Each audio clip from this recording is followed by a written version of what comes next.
Salve pessoal, boa noite para todos e todas. Espero que vocês estejam bem. Vamos aí para mais uma aula de História do Brasil. No caso, na aula de hoje, a gente vai falar sobre os quilombos, tá? Bastante coisa importante aí para a gente falar sobre, né? E aí, segue comigo, vamos com calma, para que vocês possam entender ponto a ponto as principais discussões existentes sobre este tema, né? E havendo dúvidas, vocês já sabem, só entrar em contato com o professor que a gente conversa, tá bom? Pois bem, vamos lá. O que são os quilombos antes de qualquer coisa, né? Lembrem-se que peço desculpas, né? Minha voz tá bem ruim, né? Até tentei adiar um pouco mais a gravação aí para que simplesmente eu pudesse tá com a voz melhor aí para vocês, mas vamos lá seguindo. Só não se incomodem aí com as tossidas. Vou pedir desculpas aí, tá bom? Vamos lá. De qualquer coisa, que são os quilombos. É importante se lembrar, né, que essa palavra quilombo, ela é uma palavra, segundo as pesquisas que eu fiz, ela vem do quimbundo, que é uma língua existente dentro do continente africano, e a tradução de quilombo é cidade, tá? Então você já associa a ideia de quilombo, essa outra palavra, né, que a gente aí, inclusive, trabalha no nosso dia a dia. A gente está habituado a usar a palavra cidade e tem que ficar habituado também a usar a palavra quilombo, tá? Até porque, felizmente, até hoje existem quilombos, né, espalhados por todo o Brasil e que acabam trazendo aí, assim como as experiências originais ali dos meados do século XVI para frente, né, vivências totalmente diferentes daquela encontrada fora desse ambiente do quilombo ou da aldeia, né? Na colônia Brasil as coisas eram totalmente diferentes. Bom, então lembra disso, quilombo é cidade. Quem que simplesmente está buscando essas cidades? Quem é que está se reunindo nesse lugar? Quem está se reunindo nesse lugar são as pessoas que fugiram da escravidão, tá? Essa é a primeira coisa importante que vocês têm que guardar. Então, assim, tá na origem de todo o quilombo aí, inclusive os que existem até hoje espalhados pelo Brasil, essa história de ser simplesmente lá atrás um lugar para onde as pessoas que eram escravizadas nas porções dominadas pelos portugueses buscavam após fugir dessa situação de escravidão, tá? Então, assim, cuidado, né? Você pode usar de repente algumas expressões que podem denotar um significado incorreto. Então, por exemplo, quem que vai para os quilombos? Ah, e os escravizados, professor. Não, tá errado, né? É, quem vive no quilombo, quem vive no quilombo é gente livre, não é gente escravizada, né? Fugiu da escravidão, já não tem mais que ser considerado escravizado, tá? Lembrem-se que essa palavra escravizado ou escravizada, ela não é uma palavra que simplesmente está grudada à carne da pessoa. Se alguém foi escravizado ou escravizada na história desse país, é porque tinha uma outra pessoa submetendo e impondo a ela essas condições de escravidão, tá? Então, assim, qual é o pressuposto do qual o professor Alec está partindo? Que toda pessoa nasce livre. Né? Se ele foi retirado dessa condição, é porque simplesmente quem retirou as pessoas dessas condições, né, tomou dessa outra pessoa aquilo que não te pertencia. No caso, a liberdade da outra pessoa, desumanizando a outra pessoa para transformar essa outra pessoa numa ferramenta para produzir lucro para ele que explora, tá? Isso é uma noção fundamental para vocês. Então lembrem-se, né? Quem é que vive no quilombo jamais é escravizado, jamais é escravizada. Quem vive no quilombo são pessoas livres, tá? O que, de certa maneira, tem em comum nas pessoas que simplesmente buscaram viver nesses lugares é o fato delas terem, né, sido escravizadas, mas não dentro do quilombo, fora dele, justamente nas áreas dominadas pelos portugueses.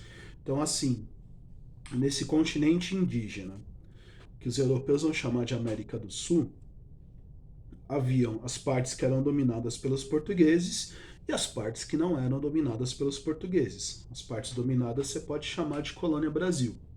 Tá? O nome da colônia de exploração portuguesa é Brasil. Tá? Não tem nada a ver com o tamanho territorial do país que a gente tem hoje, não tem nada a ver, né, com o país que a gente tem hoje. Né? Embora haja também muitos laços, né, com coisas que aconteceram nesse passado.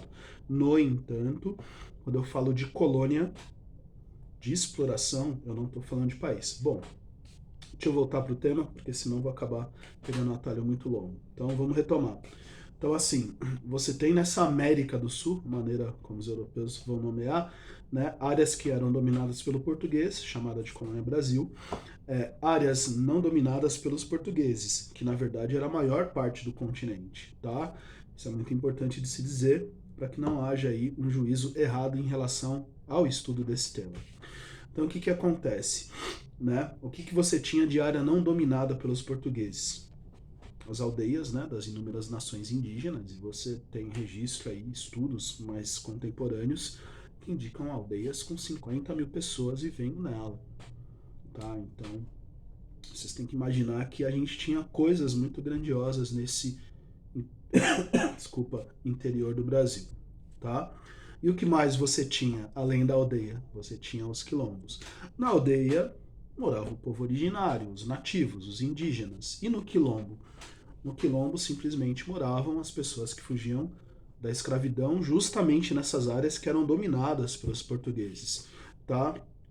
A gente não tem registro histórico de escravidão em aldeias, tá? Se não tem registro histórico, não existe.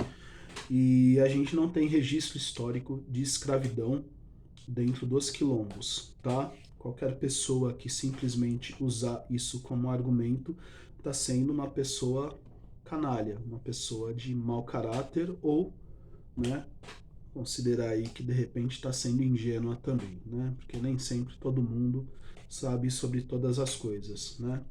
E aí ao invés de ficar calado para não passar vergonha, acaba falando bobagem. Bom, como que era a vida nesses quilombos, tá? A vida nesses quilombos, aí é fácil de imaginar, viu, gente? Pensa assim, se antes da escravidão, de serem escravizadas por portugueses, essas pessoas tinham um modo de vida, quando elas fogem da escravidão, o modo de vida o qual elas vão construir dentro dessa experiência de liberdade que é o quilombo, é a vida que elas tinham antes da escravidão, tá? Então, o que, que a gente encontra nesses quilombos? Né?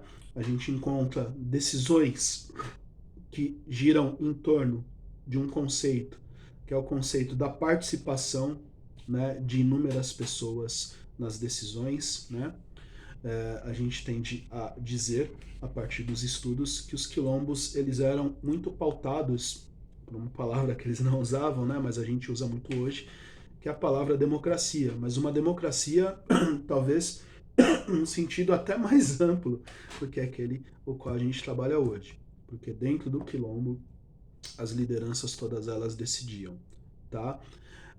Essas lideranças, né, ou eram indígenas, ou eram africanas, né, ou eram ambas, tá? É importante dizer também que nos quilombos, se as pessoas que lá buscam se refugiar, lá buscam viver, são pessoas que fugiram da escravidão, a escravidão praticada pelos portugueses, ela vai simplesmente escravizar tanto os africanos quanto os indígenas. Então, nos quilombos, isso é muito importante se dizer, porque as pessoas às vezes têm uma noção de que, no quilombo só tinha pessoa vinda da África. Não, tá? No quilombo você vai ter indígena. Ah, professor, mas por que então que essas pessoas não voltaram para seus lugares de origem?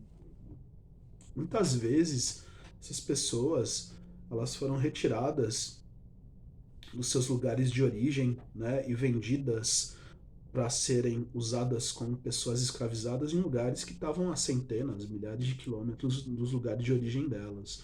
Tá? Então voltar para esse lugar era praticamente impossível, por isso que viviam, né, dentro dessas regiões de quilombo. Outra coisa interessante, além dessas decisões pautadas pela ideia de democracia, onde todas as pessoas, né, todas as lideranças, para ser mais preciso, participavam, né, e você não tinha somente uma liderança, é que a gente vai ter já dentro da história dos quilombos, lá atrás, né, quando o Brasil ainda era colônia de Portugal, uma presença muito grande de lideranças femininas. Olha que sensacional, né? Isso é tão legal, que o dia que vocês tiverem a oportunidade de visitar um quilombo, é possível que vocês encontrem quilombos que ainda, né, tenham como liderança uma figura feminina. Eu, por exemplo, né, que moro aqui em São Paulo, eu não tive como experiência ainda conhecer um outro quilombo que não seja, né, que não tenha como liderança um grupo de mulheres, o que é muito interessante, é muito importante e, gente, não existia isso dentro da colônia Brasil. Nas áreas dominadas pelos portugueses, não havia democracia, não havia participação das pessoas nas decisões, tá? Eram decisões monocráticas, né? As elites que eram latifundiárias e escravistas eram quem simplesmente é, tomavam as decisões, tá bom? É, e essas decisões eram sempre tomadas por homens. É muito interessante você fazer o estudo dos quilombos e perceber que as mulheres eram figuras centrais, né? A gente que faz um estudo cuidadoso, né? A gente que é apaixonado por esse lugar, né?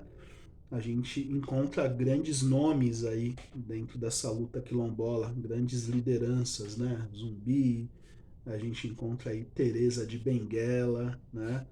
Quilombo ali no século XVIII, é, dentro ali da região que hoje seria o Mato Grosso, tá bom? Então, assim, a gente tem muita coisa importante aí. É, e lembrem-se dessa diferença, tá? Outra coisa importante é como é que eram as economias praticadas dentro do quilombo. É importante dizer para vocês, né, que dentro da região, dentro da área do quilombo, a produção ela era agrícola, tá bom? E ela era também comunitária, né? As pessoas que lá viviam, todas elas participavam dessa prática agrícola. O que era produzido, Alec? Justamente aquilo, né, que no contato com os indígenas nos quilombos, né, aqueles que não eram naturais, originários do lugar, aprenderam no contato com eles. Mandioca, milho, carne de caça também, carne de pesca, tudo isso ali fazia parte da dieta alimentar de quem vivia no quilombo, o que era interessantíssimo, de novo, quando você vai fazer uma comparação com a alimentação fora desse contexto, né? A alimentação da pessoa escravizada nas áreas dominadas pelos portugueses, a gente tem estudos muito interessantes que vão dizer que eram quase que essencialmente vegetarianas. Olha que coisa louca, né? A gente sabe, por exemplo, que a base da alimentação dada à pessoa escravizada nas áreas dominadas pelos portugueses era a base de milho, o famoso angu, né? Que nada mais é do que milho raspado, cozido com um pouquinho de sal ali, tá? É, hoje é comida típica, né? Bom, então a coisa louca, né? Até nessa questão da alimentação havia uma diferença. A produção era comunitária, né? Aquilo que era produzido era dividido entre todas aquelas que estavam engajadas na produção, tá bom? Bom, galera, lembrem-se que os quilombos na história do Brasil sempre foram um bastião de resistência, né? Foram muito atacados no passado pelos portugueses, porque simplesmente eles não queriam que existisse um lugar dentro dessa América, né, que pudesse servir como lugar de fuga para as pessoas que eles escravizavam, que pudesse servir como lugar de esperança para as pessoas que eles escravizavam, tá? Então, assim, eles vão se organizar militarmente, formar milícias e essas milícias vão simplesmente atacar esses quilombos com o objetivo de destruí-los. É o que aconteceu com um dos mais famosos, né, o quilombo de Palmares, é o que aconteceu com o quilombo do Piolho, que era liderado pela Teresa de Benguela, tá? Quem simplesmente acabava não conseguindo alcançar os quilombos, né, ou morria na tentativa de chegar lá, ou simplesmente era capturado por capitães do mato, né, que eram portugueses ou descendentes de portugueses que encontravam nesse tipo de atividade espúria, né, uma forma de simplesmente ganhar dinheiro e ao mesmo tempo, né, essas pessoas que eram ali num setor intermediário dentro da sociedade colonial acabavam contribuindo para que a escravidão se mantesse, tá bom? Temos quilombos até hoje, felizmente, né? Infelizmente, os quilombos, eles são alvo de ataques até hoje. A gente tem um governo instalado na presidência que abomina, né, pessoas pretas, né, pessoas descendentes de africanos, descendentes de indígenas aquilombadas, né, e vai organizar todo um governo para desmontar, desestruturar políticas que possam atender ou simplesmente reconhecer, né, a existência de quilombos dentro desse país. A gente tem quilombos, né, que são titulados, esses conseguem, por conta de uma questão legal, ter alguma proteção, né, mas ao mesmo tempo isso não significa que eles deixam de sofrer com algumas coisas bem características, né, infelizmente, da história desse país, que acabam se acentuando com governos irresponsáveis, tá bom? É isso que eu tinha a dizer para vocês, galera. O vídeo hoje ficou um pouquinho comprido, tá bom? Mas é isso. Qualquer dúvida, me chama, a gente troca essa ideia, a gente conversa. E não se esqueçam que Brasil é colônia, Palmares, país. Forte abraço aí para vocês, galera.